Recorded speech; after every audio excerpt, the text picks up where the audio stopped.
My name is Maxim Kovalenko. I'm a member of the Mykolaiv City Council and the founder and head of the public organization Youth of Ukraine. Since the first days of the full-scale invasion in Ukraine, we have been actively engaged in the distribution of humanitarian aid to those civilians who have not left their homes.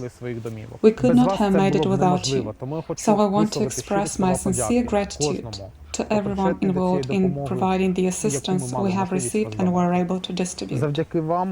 Thanks to you, tens of thousands of civilians were able to survive under the current extremely complex conditions.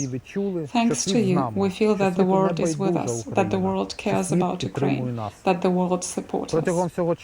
I would like to specifically highlight the Danish charity Mission 1040 that developed their own logistics network and made it possible for the food to reach those in need only 2 days after it crossed the border. Owing to the charity's activity in Ukraine, 20,000 food kits were imported and all 20,000 were distributed to the needy in the places affected by hostilities. Mission 1040 work proved to be effective and very fast.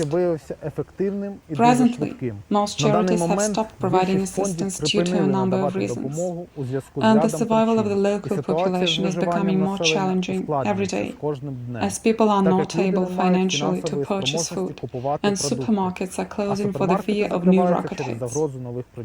Another supermarket was destroyed the other night, leaving the neighborhood without the opportunity to buy groceries. Also, the issue of drinking water was, is, and remains the main problem in Mykolaiv. We need funding for the installations of water supply and water treatment systems, and this needs to be done in the shortest possible time.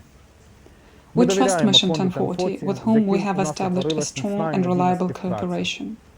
They have been helping us and have a great desire to help in the future, both with bringing in the food commodities as well as drilling the boreholes for water. We appeal to Denmark not to stop their efforts in providing assistance to the city of Mykolaiv. We need your help and want to feel your friendly support, as we have felt it up to now. Thank you so much. Now we are on one of our locations where we are distributing our food packages that have been provided by Mission 1040. What is really special and particular about this distribution is that this is the last portion of food packages we are distributing now. We have run out of the food, and as you see, we still have quite a few people that do need them.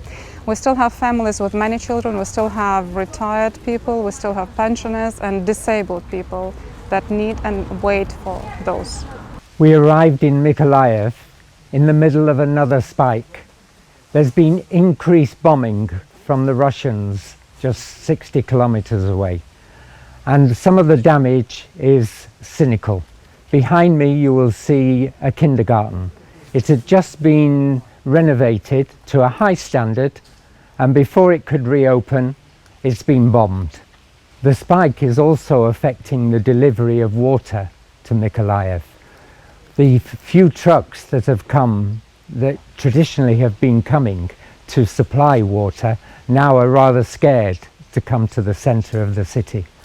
And the wells that we've talked about before, that people are taking water from, that is also causing a problem, and people are fearful of going to these places. As you can see, the borehole team is already on site, and we're drilling the first one here. This is on the site of a kindergarten, but we're surrounded by blocks of apartments, and those people will also be able to draw water from this well.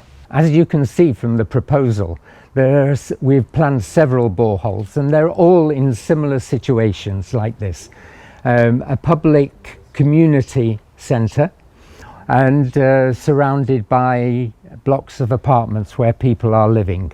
There are so many places in Mykolaiv that need our assistance right now. By the time these wells are operational, we'll be heading towards winter. And if they're not ready, we're faced with people queuing in the dead of winter, sometimes for hours at a time, just to collect water. So it's really important that this happens now. And we can link it to the winterization program. The next thing is heating, and we can link our boreholes to the heating system for these apartment blocks that are around us. So please, Denmark, over to you.